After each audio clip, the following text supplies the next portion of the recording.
ভাল লাগে না এই জিন্দেগি। রানা, তোর লগে একটু কিছু কথা আছে আমার।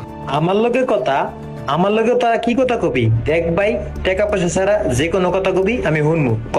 রানা ভাই, আপনার নাম তো আমি এলাকার ভিতরে অনেক শুনছি। ওই যে পিকে পাপ্পু আছে না, পিকে পাপ্পু আয়সা আমার দোকানে আমারে ঠেক দিয়া ওর পোলাবান পাড়ায় আমার মার দূর করছে। কত বড় সাহস! পিকে পাপ্পু আমার এলাকার ভিতরে চান্দাবাজি করতেছে, ইডা আবার আমার কান দিয়ে শোনা লাগতাছে। পিকে পাপ্পুর আজকে খবর আছে। পিকে পাপ্পুর এক কই গেলে পাওয়া যাবো? দেখ দোষ, ওই চায়ের দোকানদারি করে জীবন চালায়। পাপ্পুরে কিছু ক, আর ওর ব্যাপারটা দেখ। আচ্ছা, তুমি কোনো টেনশন করো না ভাই, এই ঘটনার কারণে আই এম সরি। আমার এলাকায় এই ধরনের ঘটনা ঘটছে, আমি পিকে পাপ্পুর বিরুদ্ধে অ্যাকশন নিচ্ছি। তোমরা যাও, আরামসে ব্যবসা করো, কোনো টেনশন নাই, আমি আছি।